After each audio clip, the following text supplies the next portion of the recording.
And the next one I like even more. Elic Ayomanor, I believe. I hope I didn't just butcher that. Elic Ayomanor is how I've been saying it. Perfect. Cam Ward comes in, number 1 overall pick, fresh rookie quarterback in there, needs some targets. You got Calvin Ridley and really not a whole lot else. And so the prime opportunity, and you must think Ayomanor is the one to take it over. So what do you love about this kid?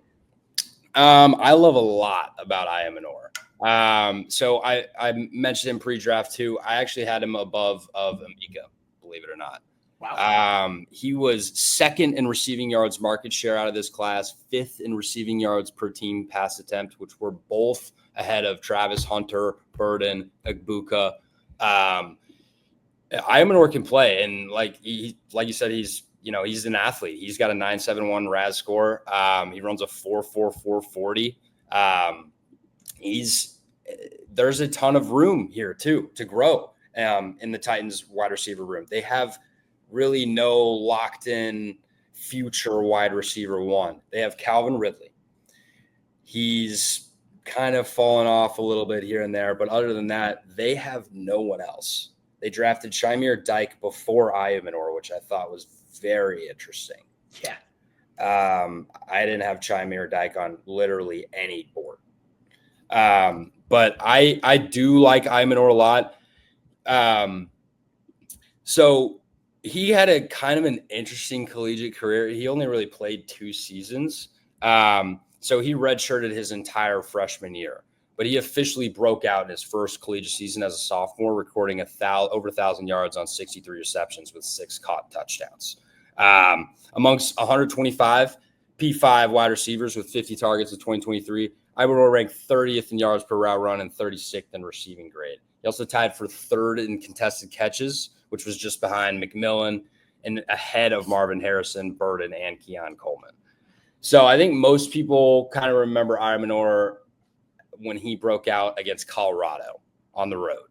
He hung video game numbers on Travis Hunter. He caught 13 passes for 18 targets on 294 receiving yards and 3 touchdowns for an absurd 5.55 yards per route run. I think most people remember when he mossed Travis Hunter in the end zone during overtime, the helmet grab over his head. I don't know if anybody's seen that. But 2 weeks later, he caught 10 balls on 13 targets for 150 yards against the championship game runner-ups, the Washington Huskies, the year they had Penix. So although his box score numbers don't really like jump off the page like a lot of other prospects do, he does have a lot of metrics that do support the idea that he can be a starting X in the NFL. And to be honest, there's been a lot of drum beating on him being the starter in Tennessee. So he posted a 40.1% college dominant rating, which is 83rd percentile in top 5 in this class. He also had an over 30% college target share, which is also 90th percentile. And his 2.31 receiving yards per team pass attempt in his collegiate career was ahead of Burden, Hunter, Egbuka, Higgins, and Golden. And I just don't like metric-wise, this guy is almost perfect. So really, I think he had to have fallen in the draft merely based off of injury history.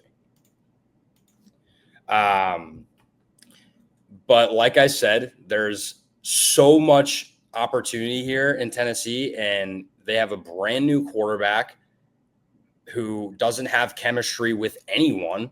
So it's, I think this is a perfect shot to say, hey, maybe there might be some chemistry here with Elic Ayomanor. Absolutely. I mean, the uncertainty of the depth chart, I think, is why he's become such a value. Because, yeah, you do get Xavier Restrepo there, who played with Cam Ward in college, and they drafted Dyke ahead of him, which made no sense to me. I'm surprised Ayomanor fell as far as he did and didn't go where Dyke went. But now he's there, and as you said, the drumbeat is loud, consistently making plays in practice, impressing with his size. And you already cited my favorite stat, the fact that he hung almost 300 yards and 3 touchdowns on a guy that a team just traded their franchise away to go get that to play cornerback, the best cornerback in the class in Travis Hunter. Well, this guy just took him to the tool shed and gets to face him twice a year now too. So hopefully he can get his revenge regularly in the same division there for Ayomanor. It sounds like he's already thriving, though. Tons of good athletics, 9.56 relative athletic score as well. So maybe not a Thornton in terms of athleticism, but we're talking top 150 out of 3,408 receivers from 1987 to 2025, top 95th percentile type of athleticism there. With again, a rookie core, if it does thrive, if they do connect, how many times have we seen that where like they come in together and they just thrive for the next 10 years? That could totally be Ayomanor. And I'm not ready to throw in the towel yet on Callahan. It wasn't the best debut, but I'm not going to judge anybody based on a Will Levis-led offense. We saw like what's his name? Jake Browning, I think, for the Bengals. He was putting up some solid numbers even when Burrow got hurt. And so I think if Cam Ward is as good as a lot of people think, and if there's a real chance it could be Ayomanor, maybe it's Restrepo, who's this. I just like taking stabs in the Titans receiver room. That's another guy that's been getting so much hype. He went undrafted and runs like a 4.8.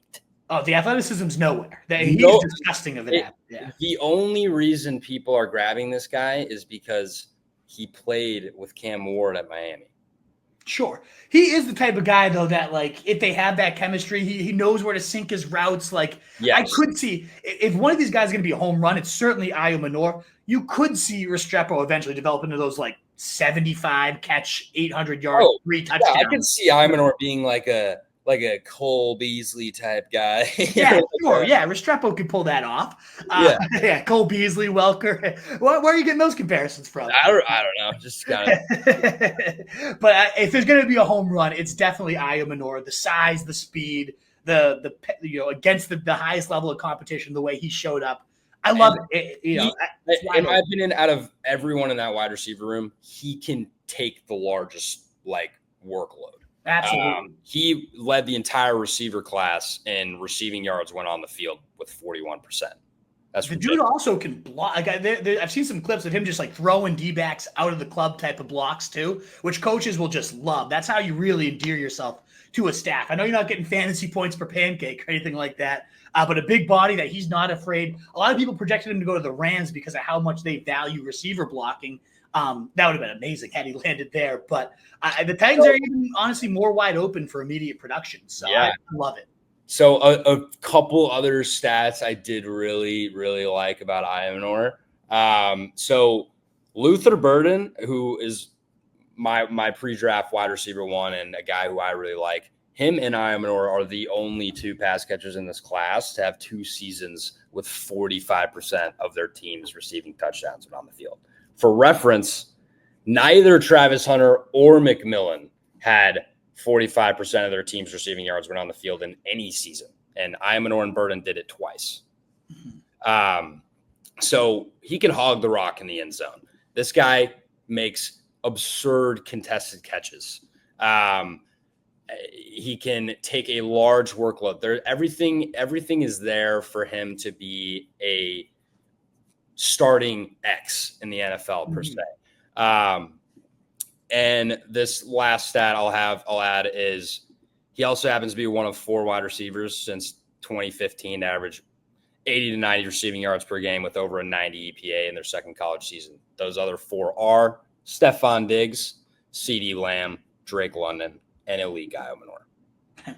Again, another one of those elite companies. Great company to have for sure.